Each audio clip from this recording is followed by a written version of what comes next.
La revue de la presse sur Mazlek.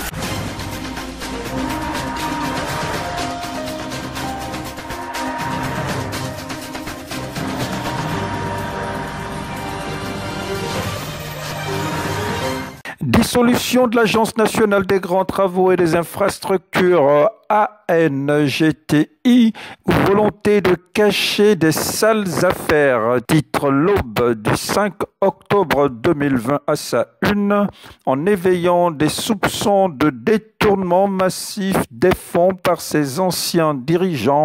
Ali Bongo Ondimba, ancien président du conseil d'administration PCA, outre Mexan, Akrom Bessi et Liban Suleiman. Dans une litanie d'interrogations, l'Aube s'élance. La disparition de cette agence ne s'assimile-t-elle pas à une scène de crime et qu'une fois effacé, le présumé coupable soit conforté dans la certitude qu'aucune piste ne remontera plus à lui? Écho du Nord du 5 octobre 2020 enfonce le clou en page 5 sous le titre « Parlement, la suppression de l'ANGTI appelle un audit exhaustif, non sans marteler, bénéficiant d'inscriptions budgétaires de l'État évaluées à plusieurs dizaines de milliards de francs CFA, soit 30 milliards de francs CFA pour la seule année 2013, les Gabonais sont en droit de savoir comment ont été gérés ces fonds publics. Offre de justice adaptée, crédible, transparente et accessible à tous les citoyens, souligne le quotidien L'Union du lundi 5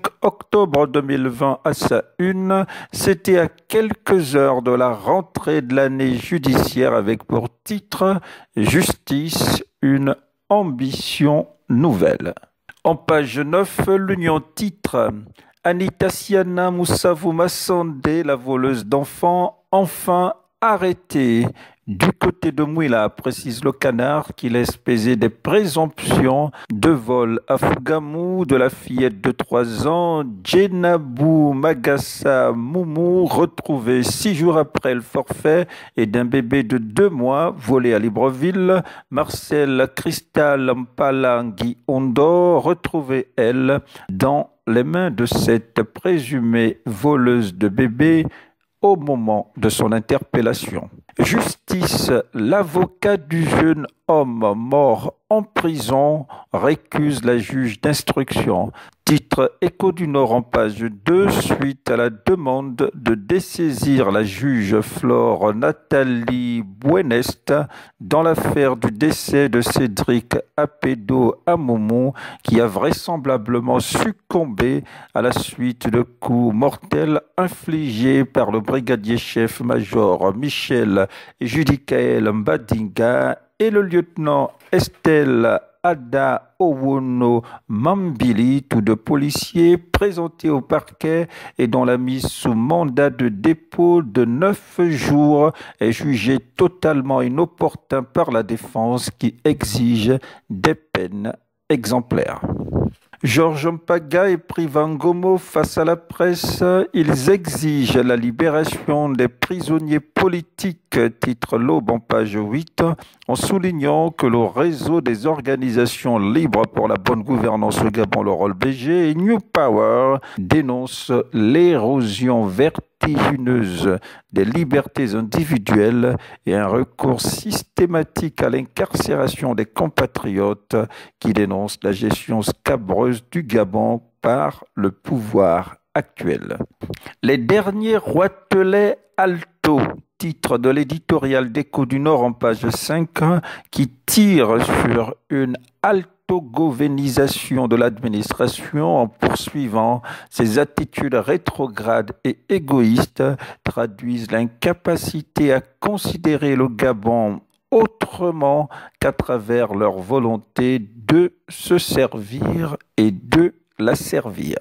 Dans son éditorial en page de couverture, l'Aube fait écho de vagues d'indignation à cette altogouvernisation de l'administration à travers notamment les dernières nominations au Conseil de ministres qui, selon le confrère, je cite, est nuisible à notre vivre ensemble. Fin de citation. Discorde autour du congrès extraordinaire du Rassemblement pour la restauration des valeurs RV, une élection et des palabres.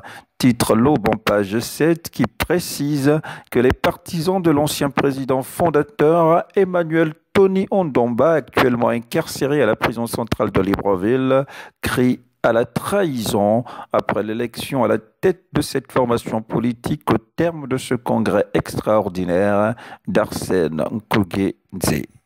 Conflit foncier dans le département d'Etimboué dans l'Ogooué maritime, expropriation illégale des terres du peuple commis par Perenco, titre l'Aube en page 5 avant de relayer les soupçons derrière ce acte de main invisible vraisemblablement corrompu par la société pétrolière Perenco, à en croire une diatribe du président du réseau des organisations libres pour la bonne gouvernance au Gabon, le rôle BG, Georges Mpaga.